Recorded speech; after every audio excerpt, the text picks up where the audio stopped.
Ouattara n'a jamais respecté la Constitution. Moi, je voudrais que M. Afingessa nous dise, président, je voudrais que le président nous dise comment lui, il compte empêcher Ouattara d'imposer sa volonté. Si je ne m'abuse, ils sont tous dans la législation actuelle.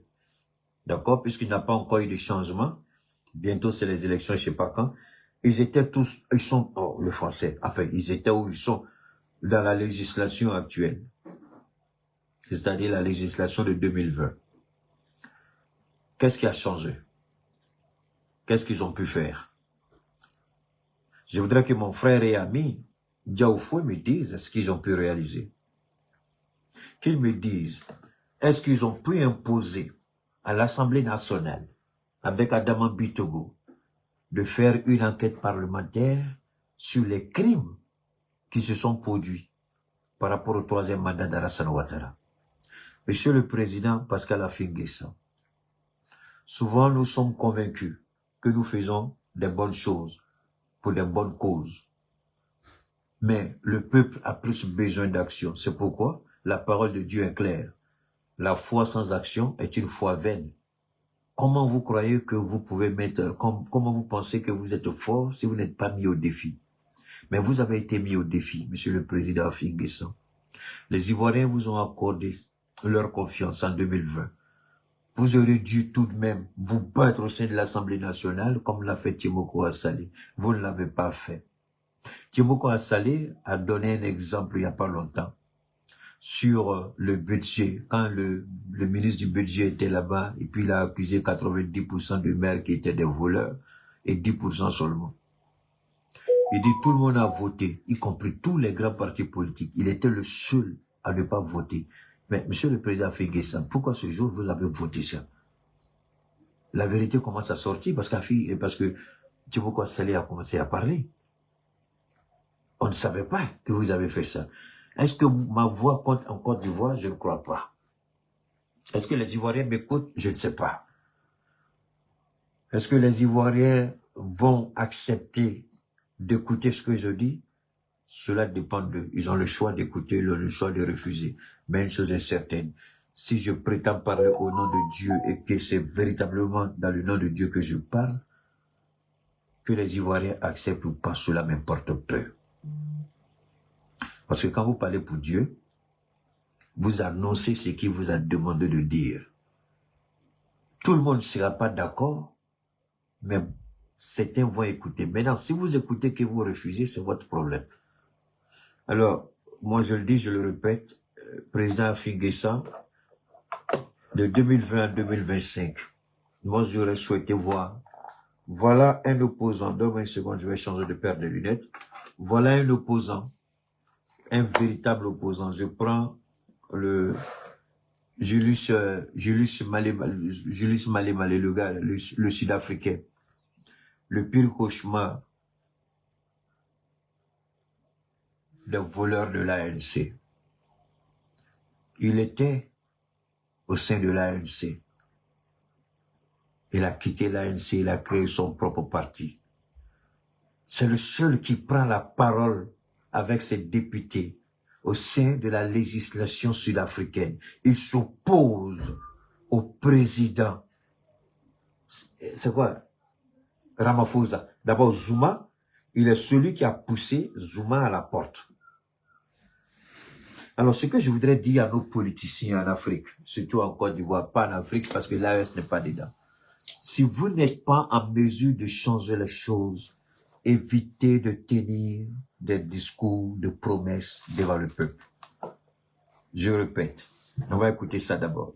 La compétition électorale du 27 décembre, c'est la paix en Côte d'Ivoire. C'est la liberté en Côte d'Ivoire. C'est la justice en Côte d'Ivoire.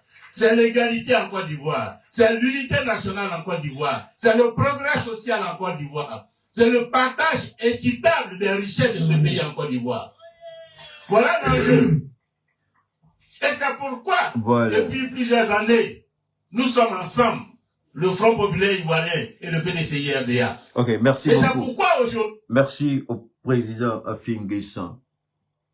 Le président Koudou Laurent Gbagbo, quand il a décidé de ne pas aller à ces élections, son parti, il avait de bonnes raisons. Et nous respectons et nous allons continuer d'appuyer le président Gbagbo et de l'accompagner. Il a besoin de nous, nous avons besoin de lui.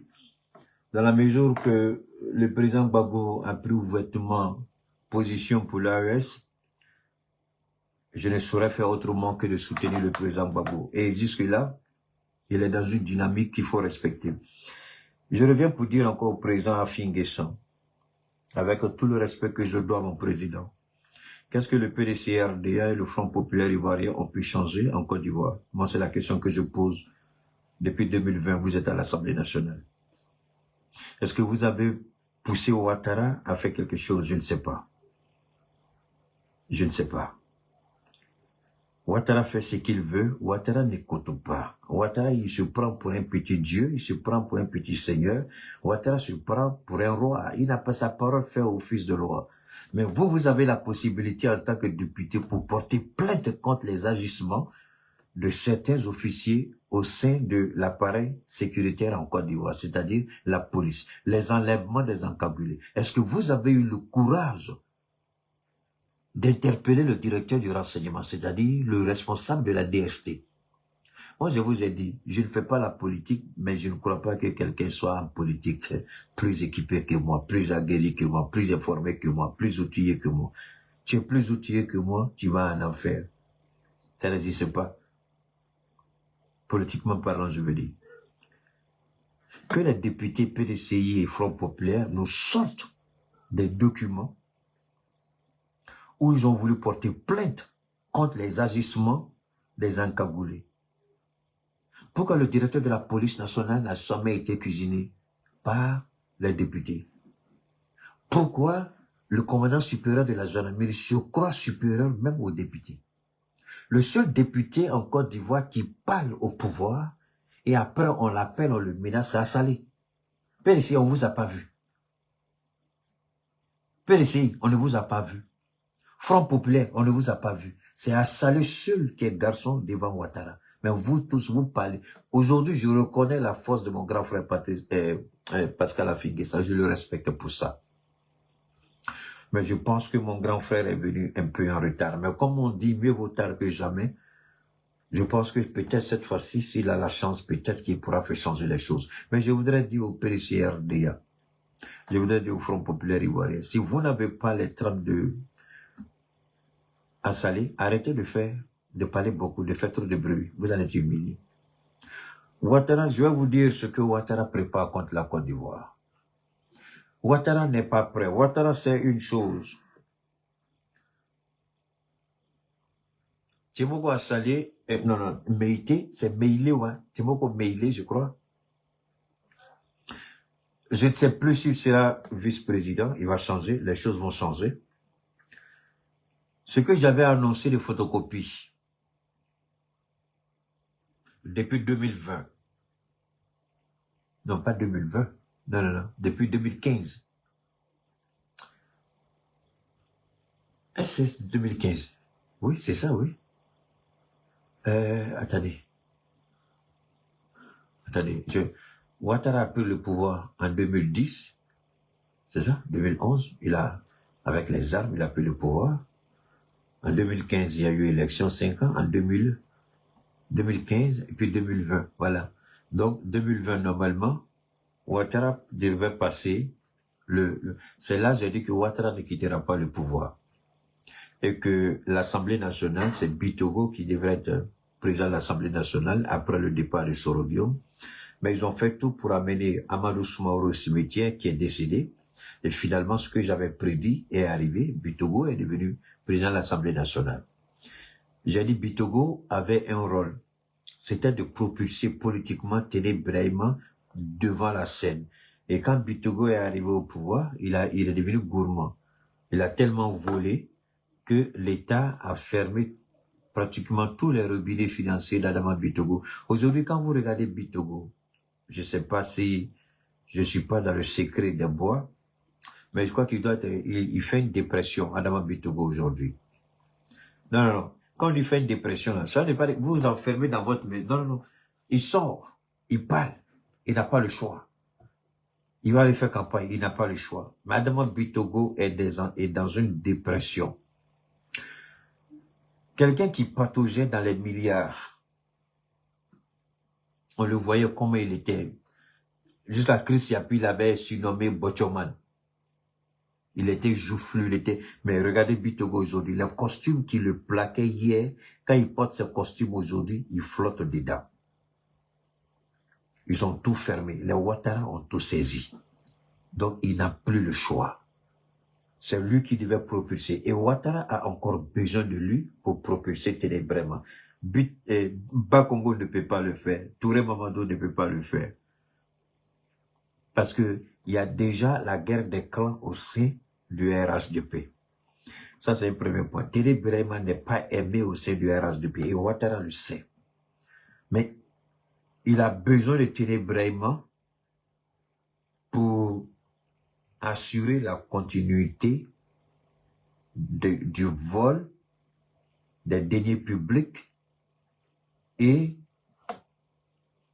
avoir le contrôle sur ce qu'ils ont déjà volé. Donc, il a besoin d'un certain temps pour sécuriser tout ce qu'il a volé. Et il a besoin de Ténébrema. Mais il a deux cartes. On dit Ténébrema peut aller à la primature, mais je vois plus sa nièce, Nassere. Mais il a besoin aussi de quelqu'un à côté de lui. Donc ce sera compliqué de laisser celle-là partir. Ce sera un peu compliqué. Donc, l'amener à la primature, et puis envoyer quelqu'un qui va avoir un regard indélicat sur un dossier, c'est pas joli. Photocopie, il peut pas quitter la défense pour venir être secrétaire général à la présidence. C'est pas possible. Touré Mamadou, il sait qu'il est faible et qu'il est manipulable. Comme on avait Touré Mamadou, il est léger. Si c'est Ibrahim Bakongo, Ouattara sait que si c'est Ibrahim Bakongo a l'opportunité et l'occasion, il va le liquider. Il n'a pas confiance à Patrick Hachi. Il n'a pas confiance à Beugre Mambé. Comme je l'ai dit, Touré Mamadou ne peut pas. Même s'il amène Touré Mamadou à la présidence comme secrétaire général, et que sa nièce, certainement, il va la positionner comme première ministre. Mais la personne qui sera secrétaire général ne sera là que pour rédiger le calendrier de Ouattara. Sa nièce sera certainement première ministre et en même temps secrétaire général. Donc, en tant que première ministre, tous les dossiers qui doivent passer entre les mains du secrétaire général de la présidente ne passera pas. Elle-même, elle va faire les séances de travail avec son papa, Ouattara, sans que personne ne soit impliqué dans quoi que ce soit. Donc, Ouattara est en train de travailler. Je vous ai dit là, moi je suis leur pire cauchemar, je suis dans leur tête. Je suis dans leur tête. Et Ouattara, le problème qu'il a aujourd'hui, il est en train de réfléchir pour voir quelle stratégie adopter. Dans les médias en Europe déjà, dans la diaspora, les médias de la diaspora africaine, on dit que c'est Ténébrema qui est pressenti pour être Premier ministre.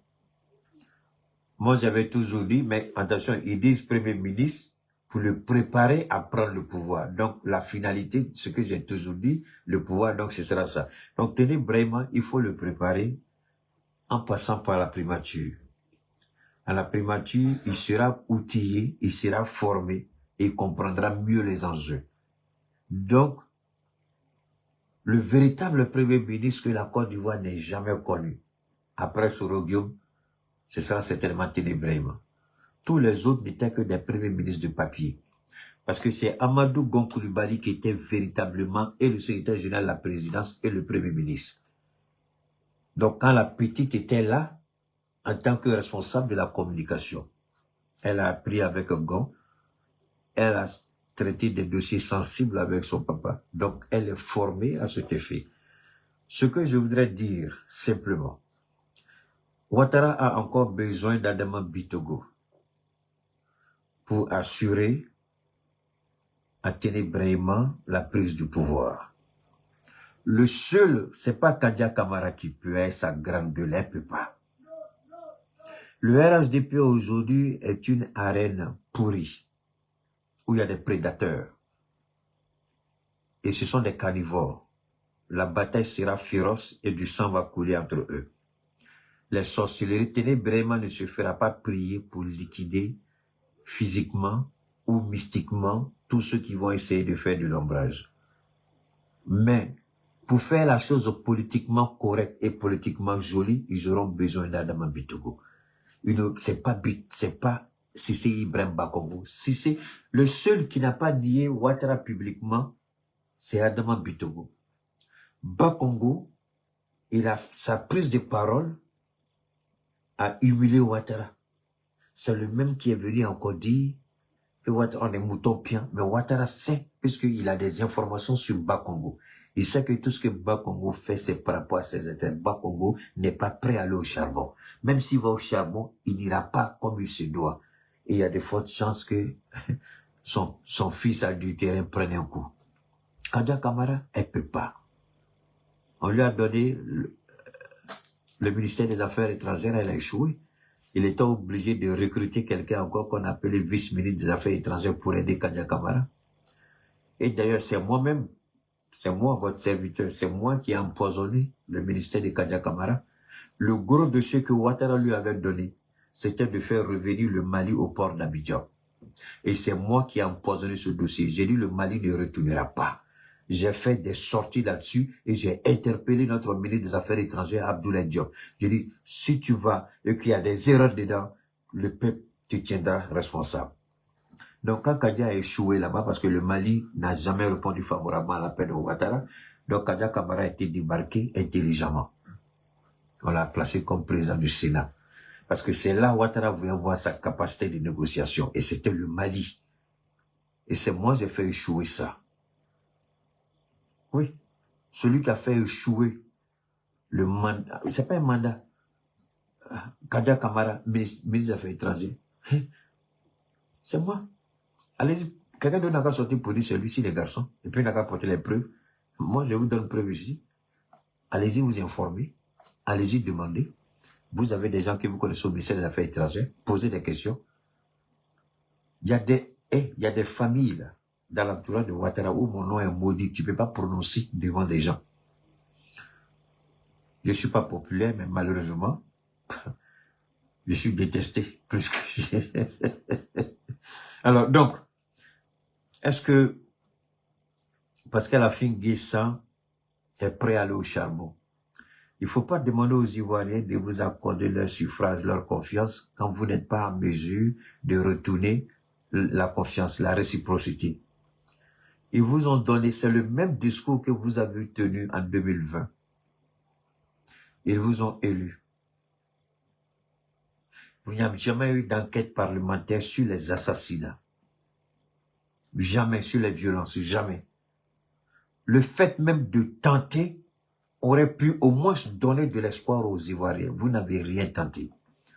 Le seul qui demandait toujours des comptes au gouvernement Ouattara, c'est Tiemoko Assali. Vous avez toujours voté tous en complicité avec les députés RHDP. Donc, quand vous dites on ne veut pas tout donner à Ouattara, qu'est-ce que vous voulez, qu'est-ce que Ouattara n'a pas que vous voulez récupérer? Monsieur le président Figuessa, qu'est-ce que vous avez que Ouattara ne peut pas récupérer? Ouattara, il a tout, il s'en fout que vous soyez député ou pas.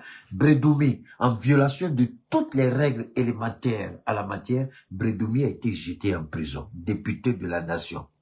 Parce qu'à la fin de ça, si tu comprends, c'est-à-dire que évitez de tenir des propos devant les gens, je vous en prie. Évitez de faire ça. Parce que le monde a évolué. Le monde a évolué. La communication n'est plus polarisée par un ou deux médias. Non. Aujourd'hui, la VAR est là avec les réseaux sociaux. Vous ne pouvez pas demander aux Ivoiriens, on ne veut pas, on ne veut pas. C'est le même discours que vous avez tenu en 2020. Et qu'est-ce que vous avez changé en 2020? Nothing, zéro, popro, fouille.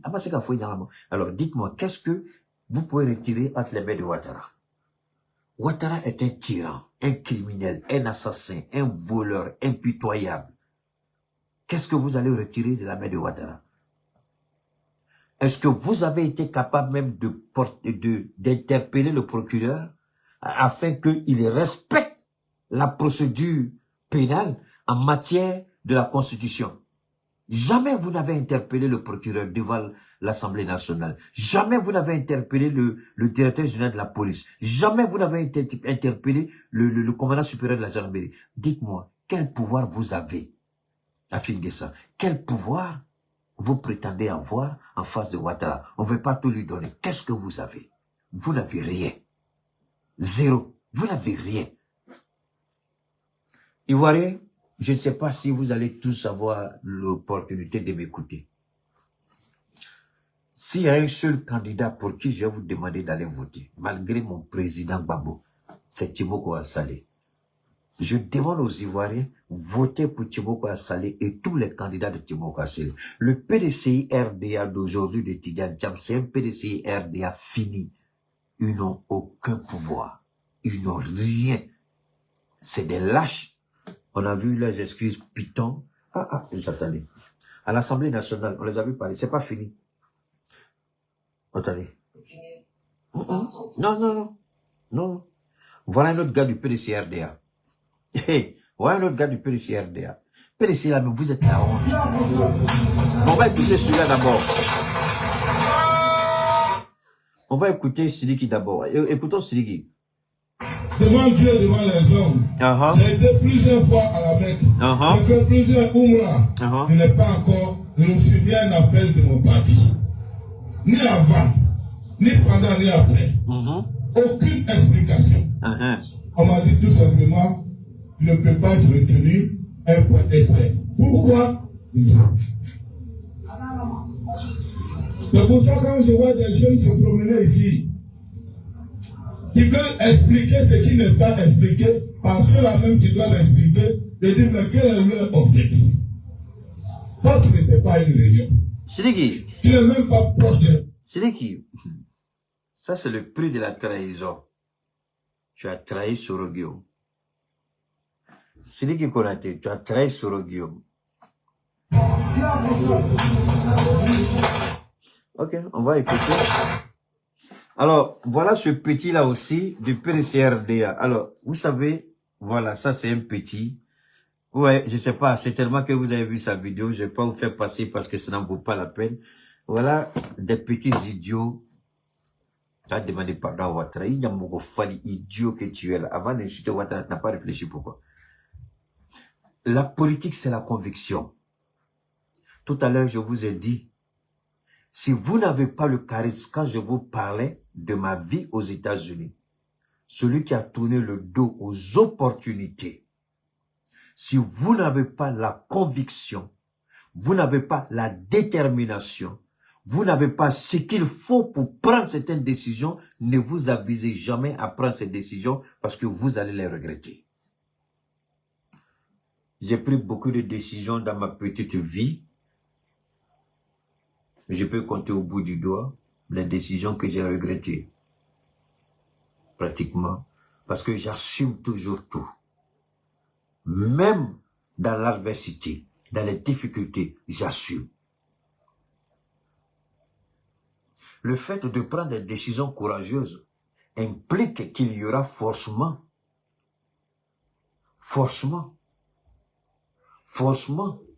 il y aura quelque chose, il y aura un retour, il y aura une opposition.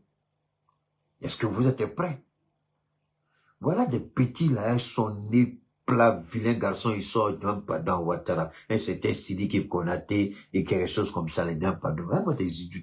Toi, tu connais politique. Là, des gens comme ça, les disent, ils sont politiques. Toi, tu connais politique. Tu n'es pas capable de chevaucher un cheval et puis tu vas t'asseoir sur le cheval.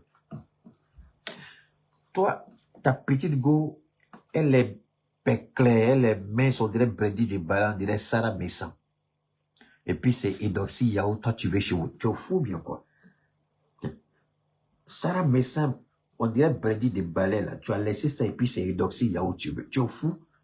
Ou bien ils ont mis l'eau dans ta tête. Parce que Edoxy Yao, elle va te tuer.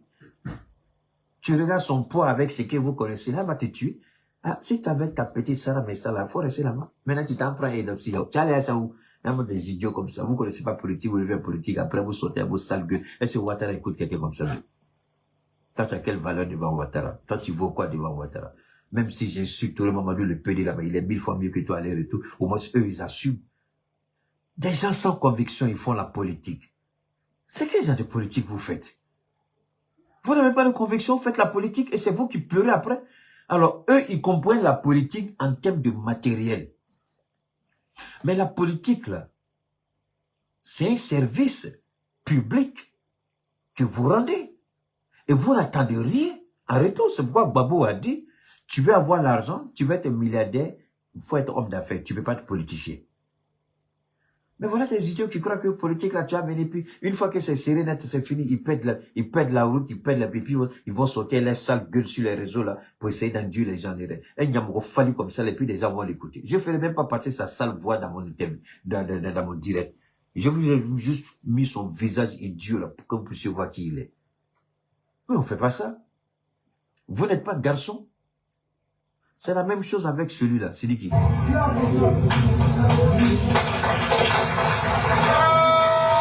Devant Dieu, devant les hommes. J'ai été plusieurs fois à la Mecque. Merci. J'ai fait plusieurs Umrah. Je n'ai pas encore. Tu es allé à la Mecque, mais tu as trahi Soroguium. Tu as fait Umrah, tu as trahi Soroguium. Mais au moins, avant de trahir Soroguium, tu as dit à Soroguium, ça va pas. Si je ne vais pas, c'est pas bon. Ah, j'ai vu le nom d'une certaine Jocelyne Emma. Jocelyne Emma, toutes mes excuses. Hein. Je voudrais dire un mot à votre Ivoirienne là. Comment vous appelez? Comment elle est là? José, non, pas José, hein, pas la femme de chose. Jocelyne Nayo. Écrivez-moi son nom, s'il vous plaît. Jocelyne Nayo. Nayo quelque chose. La fille qui chante bien là. Bon, la femme, elle est mariée. Donne-moi une seconde, j'ouvre une parenthèse avec Nayo, mais Nao, la chanteuse là, comment elle s'appelle? Écrivez son nom là, je vous en prie. Je vois son nom. Dieu m'a fait une grâce, moi je ne vois plus les commentaires ici. C'est quand c'est sur mon écran de retour que je vois. Donc si vous avez les idiots qui m'insultent, je n'ai plus le temps de répondre à quelqu'un. Et ça fait que mon direct devient très propre. Merci à Allah. Roséline Nayo, c'est ça? Roséline Nayo, voilà. Elle chante bien. Alors, celle-là, à ses débuts, elle pilait. On voyait tous leur cuisine. Hein. Ses nombreux enfants qui criaient, ses soeurs. Elle pilait et puis elle chantait. Elle interprétait, elle chantait. Je crois que c'est dans ça que Dieu a ouvert une porte pour elle et je dis merci. Mais vous savez, il y a des gens qui ne doivent pas être riches dans la vie. Hein. C'est-à-dire qu'elle a été surprise par... elle a été surprise par la réussite. Roséline Nayo, c'est ça. Elle a été surprise. Souvent, quand je dis aux gens, je remercie Dieu parce que je suis né riche. Mon père était riche quand je naissais. Elle était multimillionnaire, mon père, quand je naissais. Peut-être que c'est ce qui a un peu façonné ma vision avec l'argent, où je ne m'en prends pas trop la tête. Alors, Roséline, là, je crois que peut-être la pauvreté l'a tellement chicoté. Quand elle a vu un peu le bout du tunnel, on dit souvent, elle perd les pédales. Elle a des expressions, du moins, alors que tu l'as vu. De toute façon, elle peut-être les débardait, elle suait, elle pilait, elle suait. Là, souvent, je disais, pardon, ma chérie, t'es en train de chanter, faut pas suer des trucs, là, va tomber dans le foutu des gens. Maintenant, elle pile. Ce qui m'a fait mal, je m'en fous de sa vie. Ce qui m'a fait mal, c'est le spectacle ridicule et insultant qu'elle a fait le jour où les gens prêtaient, comment on appelle ça, où les gens rendaient hommage à la jeune dame qui est décédée suite de cancer, je crois, qui était la femme de un certain Ariel, quelque chose comme ça. J'avais même fait une intervention, je lui ai dit, petit, il faut enterrer ta femme dignement. Tout ça, vous n'avez pas besoin de ça. C'est ta femme qui a dit devant le monde que quand elle est tombée malade, elle avait peur, c'était compliqué. Comment vous allez joindre les deux bouts? Elle disait que vous viviez au jour le jour. Dans tous ces spectacles-là, ils étaient où? Est-ce qu'ils ne savaient pas que votre épouse était malade? Peut-être que si j'avais eu vent, elle allait certainement peut-être refuser mes produits, mais j'allais lui envoyer des produits cadeaux pour la traiter. Mais Dieu, c'est lui qui décide. Même si je donne un produit, vous êtes guéri, après Dieu vous emmène. Mais ce que je veux dire ici, c'est que c'est malheureux d'attendre que quelqu'un meure et puis voir ce genre de spectacle. Et ce qui m'a offensé, ce qui m'a fait mal, c'est cette idiote-là de Roseline-là qui allait se mettre en train de faire quelque chose devant, je ne sais pas si c'était le cercueil, mais l'image, la photo de la fille était, elle est arrivée, elle a commencé à... Oui, c'est vrai, tout le monde savait que la petite, elle aimait la vie, c'est vrai. Quand je dis la vie, c'est pas la vie de débauche, non, non, non. Elle aimait la joie, je veux dire. Elle mettait l'ambiance partout autour d'elle. Parce que j'ai essayé de voir un peu ce qu'elle faisait et j'ai vu qu'elle était une animatrice talentueuse. Et puis, il n'y avait pas de complexe chez elle. Vraiment, elle faisait bien. Souvent, elle s'habillait en couleur, elle faisait des trucs, tout ça. Cette même Roseline, elle a passé une de ses émissions où les deux ont dansé, c'est vrai. Mais est-ce que c'est des raisons d'aller danser devant son cercueil? Toi, c'est quelque chose que tu as voulu faire, mais quelle est l'image que tu envoies à sa famille? Quelle est l'image que tu envoies à sa petite fille? Parce qu'elle a une fille avec Ariel. Quelle image tu as envoyée à la petite? Quelle image tu as envoyée aux parents de Nalier? C'est des choses qu'on ne fait pas. Rappelle-toi des beaux moments que vous avez passés chez toi à la maison là-bas, assois-toi devant ta petite télé, regarde ce que vous avez passé comme bon moment quand elle était encore vivante, mais c'est pas devant les gens que tu vas aller faire ça. C'est ce qui est dangereux chez nous. Alors, pour revenir un peu à cette traite-là, celui qui s'était traite, mais quand il a demandé la permission à Sorogio, si tu n'étais pas certain de ce combat-là, il ne fallait pas t'embarquer avec Sorogio. Même Sorogio n'allait jamais te dire, il ne faut pas partir. Mais c'est le retour du karma qui est là. Écoutez. Il n'y a un appel de mon parti. Ni avant, ni pendant, ni après. Aucune explication. On m'a dit tout simplement, tu ne peux pas être retenu, un point est prêt. Pourquoi? Mais on va te dire pourquoi. Attends. C'est pour ça. Tu as une idée de ce que tu as fait à Sorogio? Vous avez tué le combat, vous avez détruit l'homme. Ça veut dire que même s'il ne s'en tenait qu'à la vie de Soro, ce qu'il vivait, les persécutions, Soro, même si je quitte le parti, je renonce à la politique. Je ne peux pas servir Alassane Ouattara. Ça, ce serait une marque de dignité, d'honneur, de probité et de bonne moralité. Je préfère, Soro, on me dit de ne plus être avec toi. Peut-être qu'en te quittant, ça va te donner la paix. Ils vont te laisser tranquille. Mais je ne peux pas m'engager. Je renonce, je te quitte et je renonce à la politique. Il aurait pu faire ça avec ton gros ventre. Tu viens t'arrêter, j'ai fait Oumoura, j'ai fait ceci, ils t'ont loupé. Ou ils gèrent. Tous les terres de la seconde. Quand je vois des jeunes se promener ici, qui veulent expliquer ce qui n'est pas expliqué, par ceux-là même qui doivent expliquer, je dis, mais quel est leur objectif? Toi, tu n'étais pas une réunion. Tu n'es même pas proche de là-bas. Ton niveau politique ne te permet pas d'être là-bas. C'est toi qui te promènes dans les rues de Mans pour dire voilà pourquoi Konaté n'a pas été retenu. Parce que tout simplement, tu veux faire gagner ton candidat. Mais pourquoi tu dénigres ton frère? Mais c'est la politique, tu n'as rien compris. Mais il est bête, hein. Africain n'a pas compris. Mais c'est la politique, il faut qu'il... S'il ne fait pas ça, c'est pas bon. Siliki, tu n'as rien compris. C'est la politique, mon frère Siliki. Voilà, c'est la politique, Siliki. Siliki, c'est la politique. Alors, je devais parler de là, c'est ça le problème. Souvent, vous choisissez un thème et puis le déroulez, vous développez tellement que vous pouvez pas. L'AES, je vais attendre la fin du sommet. Hein, ça, je crois que c'est aujourd'hui. Et le capitaine Ibrahim, je crois qu'il doit arriver aujourd'hui, donc on va attendre. À la fin du sommet, et je vais revenir sur les forces et les faiblesses de l'AES. Évidemment, on a des forces, on a des faiblesses. Parce que le capitaine Ibrahim, bon, c'est que ça c'est ton problème, non, on s'en fout. Faut régler ça avec tes gens-là. Alors, ce que je vais dire aujourd'hui,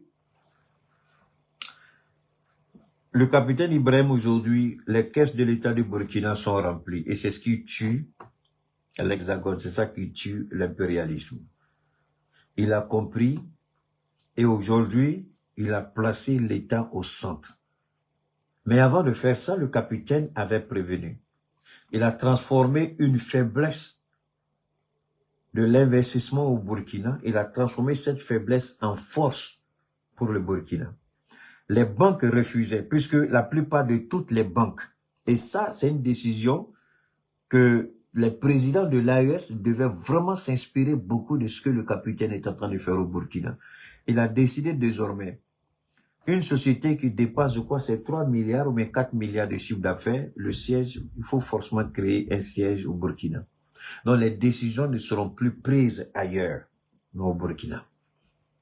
Parce que vous voyez, les banques commerciales que nous avons dans nos pays, même les prêts de 500 millions, 1 milliard, surtout au Maroc, là, le Maroc a plein de banques ici, mais la plupart des banques marocaines, vous croyez que quoi? La famille royale a sa main dedans. Si vous voyez que le roi du Maroc est vachement riche, qu'est-ce que vous croyez?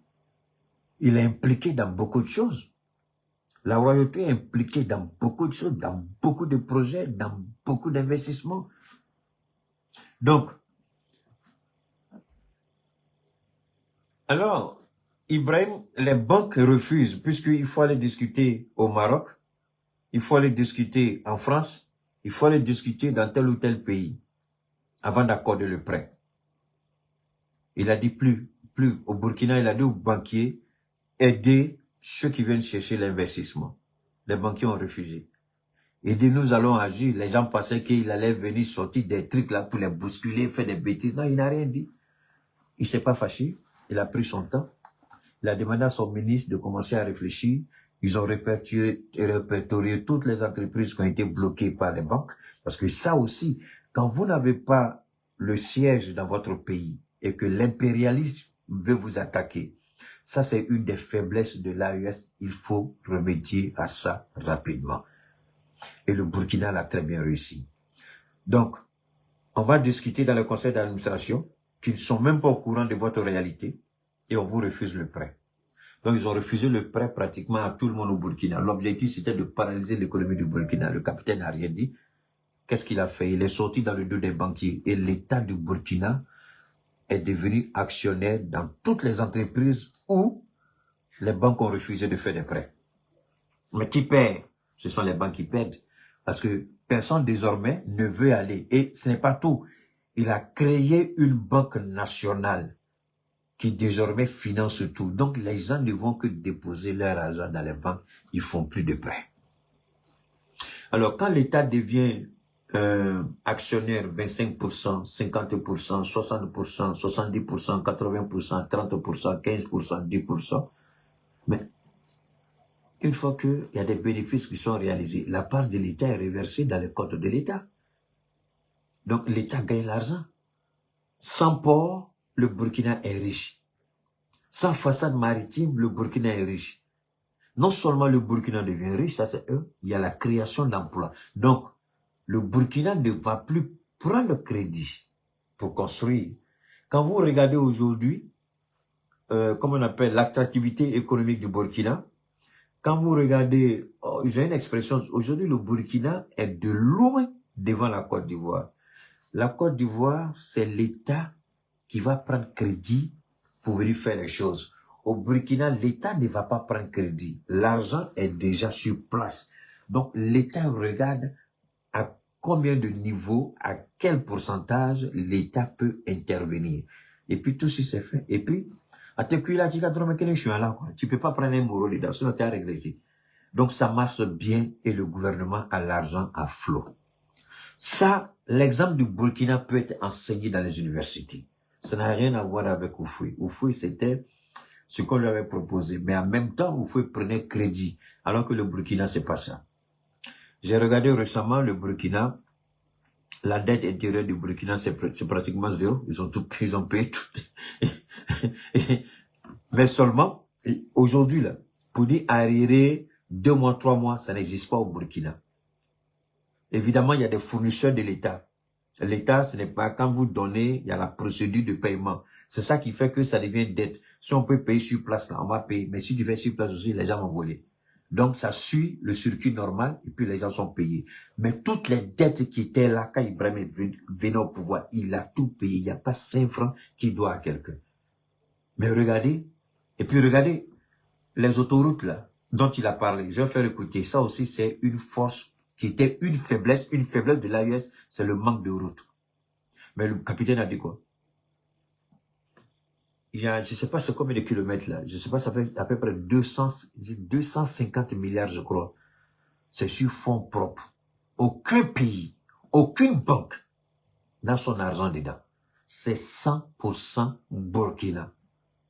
Les 2 voies 4x4, les 2 fois 2 fois 2, il dit ça dépendra des agglomérations. S'il y a de l'espace, ils font 4x4. S'il y a moins d'espace, ils font 2 fois 2. C'est-à-dire 4 allées, 4 retours. Si c'est trop petit, ils font 2 allées, 2 retours. Mais tout est sur fonds propres du Burkina. Il n'y a pas de prêt. Vous n'allez pas entendre Banque islamique de développement, vous n'allez pas entendre Arabie Saoudite a donné, Banque africaine de développement, BCAO, ceci. Non, non, non, personne, vous n'allez rien entendre de tout ça. C'est ce qu'on appelle la souveraineté économique. Et c'est là que je demandais à mon président de tout le temps que je parlais. C'est ce que je voulais que le Mali retienne. On est leader, mais le Burkina enseigne le monde aujourd'hui sur sa technique. Et c'est une fierté. Alors, quand vous avez vu les bâtards sur les podiums, là, les Daoudaout, là, pour dire, non, ça, je vais venir après, parce qu'ils ont dit des choses, c'est pas grave. Ça, c'est une réalité. On a une banque qui est là qui va financer. Et le président Goïta, je vais vous faire écouter son intervention, certainement. Pas aujourd'hui, on va revenir un peu plus tard. Où il a été suffisamment clair sur un certain nombre de choses. Il y a les grands projets, par exemple, le chemin de fer Bamako, Ouagadougou, Niamey. Vous vous rappelez qu'on avait parlé de ça? Je crois aussi il y a la compagnie aérienne aussi de l'AES qui sera créée. Et en l'espace de, bon, il faut dire au niveau, Assimi avait un mandat. Tout ce que l'AES a demandé à Assimi pendant 1 an, il les a réalisés. Tout. Mais aucun pays, autant pour moi, aucune sous-région en Afrique, aucune organisation sous-régionale en Afrique, Afrique du Nord, Afrique du Sud, Afrique de l'Ouest, Afrique centrale, personne n'a fait ce que l'AES a fait. On a demandé à Assimi Goïta 1 an de présidence. Il faut que la banque soit opérationnelle. La banque d'investissement, la banque confédérale d'investissement et de développement. La banque est opérationnelle. Le conseil d'administration a été installé. Le capital initial de 500 milliards est là. Le siège, tout. On lui a demandé de mettre en place la force unifiée, la force confédérée pour l'espace AES. L'étendard a été remis à l'unité, c'est-à-dire le premier commandant de cette force-là, c'est la base du commandement, c'est au Niger. Donc l'étendard a été donné, je crois, au chef d'état-major des forces armées du Niger, je crois. On lui a remis ça. Maintenant, il y a la radio et puis la télévision. Voilà. Et c'était les chantiers qui avaient été confiés à Assimi Goïta. Il y en a plus que la diplomatie, tout ça. On a vu par rapport au Nigeria ce qui s'est passé. Donc, l'AES, c'est une réalité. On peut nous détester, on peut nous haïr, mais aujourd'hui, on peut dire en Afrique et dans le monde, nous sommes la seule organisation qui ne doit pas de compte à un parrain. On n'a pas de parrain. C'est Dieu qui est notre parrain. C'est le peuple qui est le parrain. On finance à partir de nos moyens. Donc, imaginez désormais le Mali stocker son or au sein de la Banque confédérale d'investissement et de développement. Imaginez le Burkina qui dépose son or désormais dans cette banque. Le Mali qui dépose son or dans cette banque. Le Niger qui dépose son or dans cette banque. Vous avez une idée des milliards, enfin, les milliers de milliards en dollars ou en euros, en choses qu'on peut avoir en un temps record. Parce que si ça a réussi au Burkina, l'investissement et la prise de participation dans les différents capitaux de l'État, pourquoi au Mali on ne fera pas autant? Pourquoi au Niger on n'en fera pas autant? C'est des choses qui vont avoir lieu. Et ça, ce sont des réalités que personne ne peut cacher. Aujourd'hui, le chômage est en train d'être absorbé. Le travail, les gens sont là. Parce que pendant qu'on met en place l'usine, il y a des gens qui sont formés. Si c'est une usine qui existait déjà et que les gens étaient au chômage, d'accord. Si la capacité a augmenté, il y a de nouvelles personnes qui sont recrutées, les anciennes personnes ne reprennent leur travail. Alors, combien de familles qui s'interrogeaient, qui se posaient des questions, combien de jeunes qui voulaient aller mourir dans la Méditerranée et dans la Méditerranée qui oublient? Oui, ils oublient. Combien de jeunes avaient décidé d'aller mourir dans la Méditerranée au Burkina? Mais quand tu regardes ça, tu allais mourir pourquoi? Tu restes dans ton pays et puis tu participes. Tu allais mourir dans la Méditerranée pourquoi? Donc, l'AES, c'est une réalité. L'AES est en train d'avancer. L'AES, aujourd'hui, c'est une force. On va venir sur la force unifiée. On va revenir sur la banque d'investissement. On va venir sur la communication. Mais ce qu'il faut retenir, on va d'abord voir le nouveau président qui sera installé pour 1 an. Et puis, la feuille de route qui lui sera donnée comme le fut avec Assimi Goïta à Niamey. Une feuille de route lui a été donnée. Je crois que la feuille de route, tout a été fait. Maintenant, ce que nous allons demander au président Goïta, c'est d'aller vite, c'est de mettre les bouchées doubles, d'aller vraiment vite, pas dans la précipitation, mais vite. C'est pourquoi j'ai demandé les ministres politiciens, là, monsieur le président, il faut les remercier, il faut les nommer ambassadeurs quelque part, et nommer des militaires si nécessaire pour qu'on avance vite. Et il faut vraiment, Ibrahim ne se fait pas prier. Il y a des postes stratégiques, il y a des directions stratégiques, ce sont des militaires qu'il a mis là-bas. Et Dieu merci, Assimi Goïta, je crois qu'il a bien fait. Tout récemment, il y a eu, ça fait quelques mois, je crois, le nouveau directeur de EDM, là, la Société du Mali, la Société d'État du Mali, Énergie, là, ils ont mis un militaire là-bas pour assainir les finances et pour remettre l'EDM à l'ordre. Voilà. Je pense que même le RTM, si nécessaire, il faut enlever le directeur et puis mettre un militaire là-bas. En tout cas, là où il faut qu'un militaire soit pour que les choses avancent vite, on s'en fout. Le militaire n'est pas quitté au ciel pour tomber. Ce sont des Maliens, ce sont des êtres humains. S'ils sont bons, il faut tout simplement leur donner leur chance pour prouver qu'ils peuvent faire mieux. Alors, si en Afrique, ce sont les militaires qui peuvent tout faire, alors pourquoi ne pas laisser le pouvoir aux militaires? Arrêtez cette affaire des civils. Les civils sont des voleurs. En tout cas, beaucoup sont des voleurs. Ils pensent que tu veux faire la politique. Est-ce que vous savez combien Macron a volé? Ils ont découvert l'argent volé de Macron. Hein? Ça vient. Ah, j'avais oublié. Bon, on va conclure avec une belle note. On va conclure avec ça. On va conclure avec ça. C'est ce que je vous réserve. La question qu'on se pose tous, c'est comment la vidéo éditée par une IA peut faire trembler la France entière. C'est la vidéo d'un jeune burkinabé. Dans cette vidéo, on montre une journaliste présentant l'information d'une France atteinte par un coup d'État orchestré par un général, je ne sais pas. C'est un burkinabé, ce sont des enfants, ils ont monté leur visage. Le président français Emmanuel Macron a envoyé, selon les dires du jeune, l'un de ses ministres, venir écrire tout d'abord au jeune homme, mais surtout écrire à Facebook pour la suppression de cette vidéo. La fait prendre l'ampleur. Le petit garçon âgé de moins de 15 ans qui se dit intouchable par la France car il appartient à un pays membre de l'AES. Qu'en est-il de cette information? Quels sont les avis des blogueurs africains à propos de cela? Je vous laisse tout découvrir dans cette vidéo et je vous dis mon mot de fin. On va voir le petit. Hein. Salut, c'est la population de TikTok. Hier, j'ai posté la vidéo du coup d'État d'Emmanuel Macron. Aujourd'hui, je me lève, je trouve que la vidéo a fait tout. Ils sont deux. Ça, c'est un. L'autre, je vais vous montrer le deuxième aussi. Ça, c'est l'un. Ça, c'est un petit Burkinabé de moins de 15 ans qui a fait vaciller l'Élysée. Et c'est la vidéo de celui-là que Ouattara a amené, parce que tous les ministres de Ouattara sont sur TikTok. Et c'est Ouattara qui a amené l'information à Emmanuel Macron. Écoutez. 3 millions de vies en moins de 21 heures. Bon, en moins de 20 heures. Donc maintenant, je rentre sur ma page TikTok, je vois qu'il y a un message qui m'a été envoyé par un ministre français.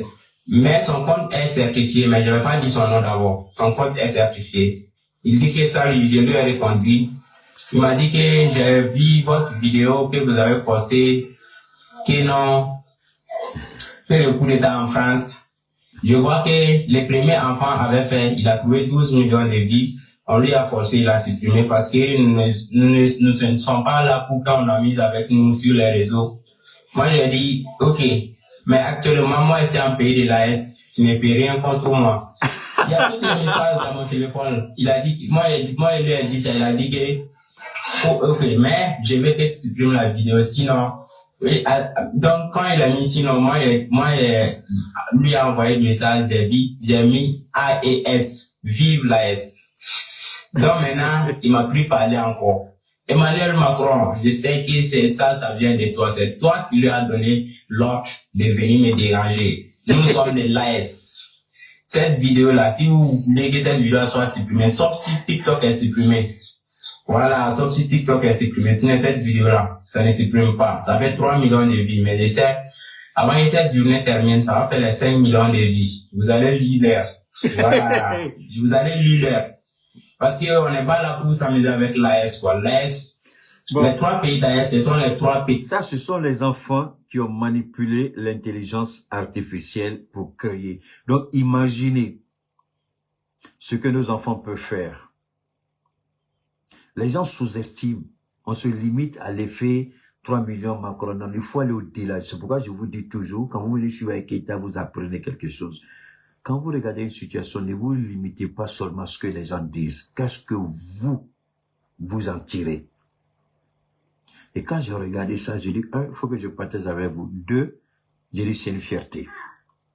C'est sur France 24, TV5, RFI. On ment sur nous. Mais ce qui m'a fait mal, je n'ai pas vu, ni au Mali, demander à faire visioconférence avec le petit pour qu'il développe comment il a fait tout ça. Parce que c'est une curiosité. Il faut qu'il développe comment il a réussi à travailler l'intelligence artificielle. Comment? Je n'ai vu aucun de nos médias. Ça fait partie de nos faiblesses au sein de l'AES. On n'a pas encore des journalistes. Je reviens sur ce que j'ai dit en début de propos quand je commençais mon émission. Il faut avoir le courage, il faut avoir la conviction, il faut avoir la volonté. Si vous n'avez rien de tout ça, il y a des combats, il ne faut pas vous engager.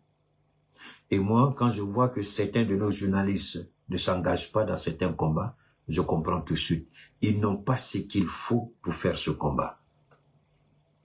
J'aurais souhaité voir cet enfant-là sur les plateaux de télévision faire la une au sein de l'AES. Mais c'est passé comme sous silence. Comment des enfants de moins de 15 ans arrivent à faire vaciller la France qui prétend mettre l'économie de la Russie à genoux? La France qui dit, tôt ou tard, il va falloir revenir en Afrique. Mais quand on a des enfants déjà comme ça, on est content. Nos soldats, on peut préserver la vie de nos soldats et puis perfectionner ces enfants-là pour envoyer des messages clairs. Mais je n'ai vu personne. Aucune presse. Aucun de nos médias dans les 3 pays. Écoutons. Il est très puissant des pays d'Afrique. Donc, méfiez-vous. La vidéo ne va pas être supprimée. À une condition que je vais supprimer la vidéo. Parce que mon pote, vous l'avez embrouillé pour qu'il la supprime pour lui. Parce que au début, il était embrouillé en fait.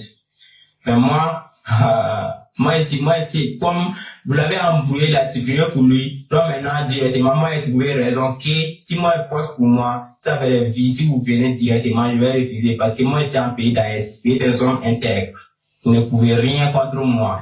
Donc, ciao. Bonjour les gars, voilà. gars. Voilà le petit même qui a fait les 12 millions de vues. C'est le petit qui est là. Je crois que c'est à 15 millions aujourd'hui. Je pense qu'il a fait 20 millions déjà.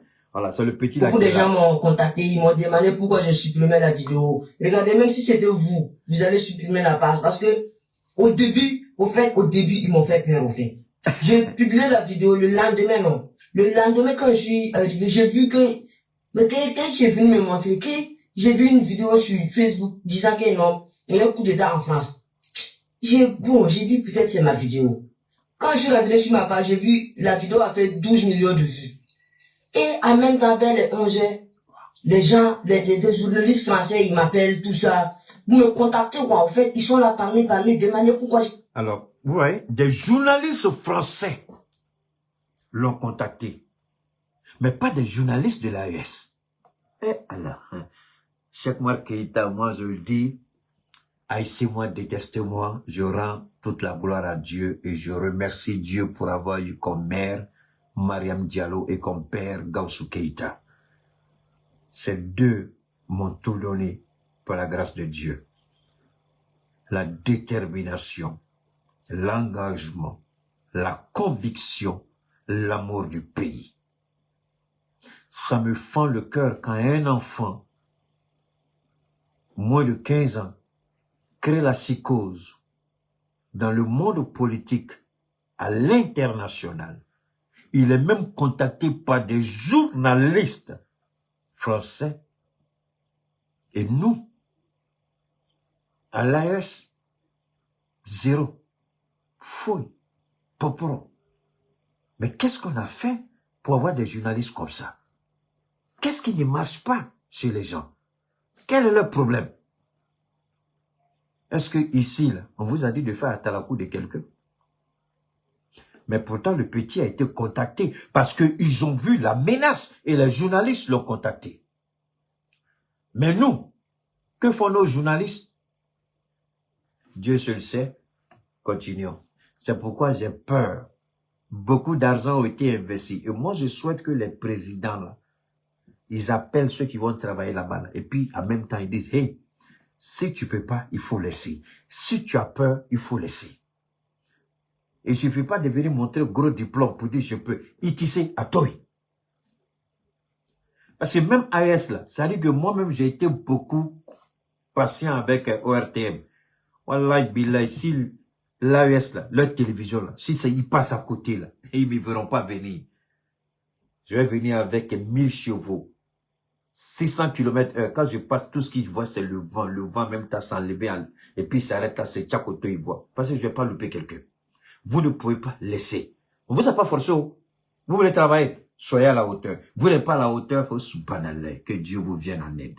Parce que je ne vais pas vous louper. Ça, c'est quoi? Ça, c'est quoi? On n'a pas de journalistes capables de parler avec lui. On est trop bien, on est trop propre. Mais vos maîtres là, vos maîtres journalistes là, ceux mêmes qui vous forment là, eux ils l'ont appelé. Mais vous, vous êtes assis ici dans la poussière là. Vous n'avez pas... Que Dieu vous aide. Écoutez. J'ai créé cette vidéo. Ça veut dire, ils m'ont brûlé en même temps. Donc j'ai eu peur. Directement, je suis en train de supprimer la vidéo. Mais c'est après que j'ai réalisé que non, je ne devrais pas supprimer la vidéo. Donc je l'ai republiée. Donc, excusez-moi pour tous ceux qui m'ont demandé. Je ne voulais pas supprimer la vidéo, mais je l'ai faite parce que, bon, pour pas peur, au fait. Voilà. Mais c'est une petite, c'est un enfant. Je ne sais même pas s'il vaut 14 ans même. Donc, c'est un enfant. Regardez-le, c'est un enfant. Je vais essayer d'agrandir son visage, vous allez voir. Voilà. C'est un enfant. C'est lui qui a fait la vidéo de 12 millions de vues, là. C'est la vidéo de lui, là, que Ouattara a donné à Macron. Voilà. Regardez, ce sont des enfants. Est-ce que lui, là, même, est-ce que ça c'est peut-être 12 ou 13 ans? Il n'a même pas 14 ans, celui-là. L'autre, oui, il peut avoir 15 ans, mais lui, là, il n'a pas 14 ans. Alors, comment un garçon comme ça est arrivé à créer une intelligence artificielle pour créer la psychose? Regardez le choix. Comment ils ont sélectionné la journaliste. Comment ils ont sélectionné le lieu pour faire. Parce que ça, c'est des génies. C'est des génies. Mais nos journalistes ont tellement honte. Parce que peut-être si tu, eux disent quoi? Les militaires là. Si demain, tu vas aller en France, tu vas au consulat, on te refuse le visa. À cause de leurs propres intérêts, ils s'en fichent de l'intérêt public.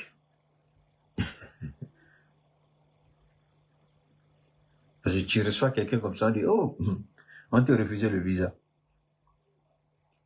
C'est ce que je vous appelle, qu'on est complexé. C'est ça alors. C'est ce que c'est le cadeau que je voulais vous donner. Voilà 2 jeunes Burkinabés. Moi, je demande au capitaine de décerner un prix à ces jeunes gens-là. Parce que ce n'est pas par rapport au coup d'État dont ils parlent. Mais regardez les enfants, comment intelligemment ils ont créé le contexte. Regardez le moment choisi. Et puis regardez comment ils ont fait. C'est là qu'il faut les approcher. Les grands génies, là, ça, c'est des gens comme ça que Elon Musk embauche dans sa société. Il n'a pas besoin de diplôme. Viens lui dire comment tu peux les faire avancer. Et des génies comme ça, il faut les approcher, il faut les encadrer. C'est ce que je demande au capitaine. Les jeunes gens comme ça, il y en a beaucoup, mais ceux-là, ils se sont déjà fait démarquer. Donc, il faut les approcher, il faut les encadrer. Ils peuvent servir l'AES, ils peuvent servir la nation burkinabé. Merci infiniment à toutes et à tous. Si vous êtes intéressés par rapport à nos produits, pour le bien-être du corps, pour nettoyer le corps, pour purifier le corps, pour vous sentir bien dans votre peau, c'est un seul numéro de téléphone, Keita Cheikh Oumar, c'est le 223 72 77 47 88, 223 72 77 47 88. On garde le contact, on attend la fin du sommet acte 2 de l'AES, et puis ensuite, on va regarder la nouvelle feuille de route, et puis on va décortiquer ensemble. D'ici là, salam alaikum wa rahmatullahi wa barakatuh. Merci à toutes et à tous. On garde le contact.